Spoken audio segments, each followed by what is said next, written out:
Hi, I'm James MacDonald, and welcome back to our 40 Days of Preparation, a little series called Get Ready. And we've been studying Isaiah chapter 40. Comfort, comfort my people, says your God. Speak tenderly to Jerusalem and cry to her that her warfare is ended, that her iniquity is pardoned, that she has received from the Lord's hand double for all of her sins. A voice cries in the wilderness, prepare the way of the Lord. Make straight in the desert a highway for our God. Every valley shall be lifted up, every mountain and hill shall be made low, and the rough places a plain. And the glory of the Lord shall be revealed, and all flesh shall see it. For the mouth of the Lord has spoken it. Well, we've been looking at a lot of these phrases, haven't we? And I just kind of thought we could actually spend a little bit more time on her warfare is ended. We got kind of caught up in the context last time. But notice in that the verb to be is used. Her warfare is ended, not has ended, not will end, is ended. You say, well, depends what the meaning of the word is. I know. And the meaning of the word is actually pretty clear. It's the verb to be. And so it's a state of being. It's an accomplished reality. And when the battle rages, it's great to know that our warfare is ended. Now, this has a ton of gospel implications, and we're going to get to those next time. But for right now, maybe your life has felt a bit like a war zone. And I understand that. I've walked through that with people, and we've walked through that ourselves. And it's just tough when you feel like, man, a bomb's going off every day. And it's just one thing, then another thing, then another thing. And will this ever end? But there does come a time where it actually does end. And what's interesting about the way the Holy Spirit inspired this verse is that it's a state of accomplished reality. The warfare is ended. And it's like someone out, it's not, I ended the warfare. It is ended. There's action that's happening outside of you that has brought the battle to an end. And when the battle rages, though, it seems like it'll never stop, right? And yes, the battle rages for our family. The battle rages for God's glory. The battle rages for our sanctification. There are some battles that never do end, but there are other battles that actually end.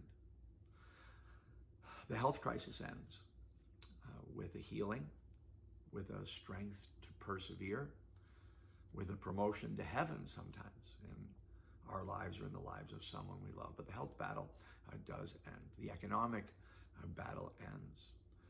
God provides in some new way. We learn to live on less. Somehow, some way, we get aligned with what God has provided, and the battle ends.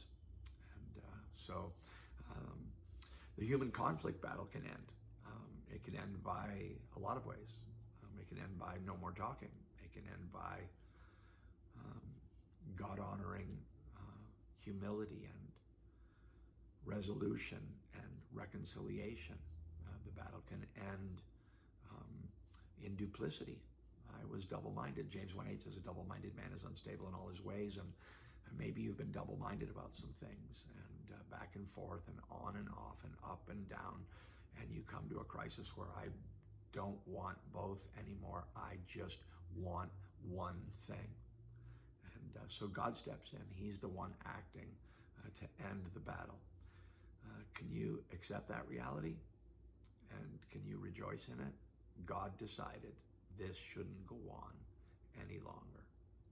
And so he stepped in to bring the battle to an end. You know, we don't want to always see that it's God, because sometimes we don't like the outcomes. But you know, Proverbs chapter 16 actually says that the lot falls into the lap, Proverbs 16:33, but its decision is from the Lord. See, just get a little further back. Behind the curtain, behind the building, behind the evil intent, behind those who are really in charge, behind all that you've heard, behind, get all the way back. And back there somewhere is God. He's sovereign. He's in control. And it can be a lot easier to lay down our acceptance of what God has allowed when we really get to see that he is behind it all. He may not have caused it. He may not have done anything except promise that he would use it for our good. So these are beautiful, beautiful truths, and I want you to be comforted. No, wait. I want you to be comforted. Comfort my people, declares the Lord. Speak tenderly to her and cry to her that her warfare is ended. Tomorrow we're going to talk about double pardon. Can't wait.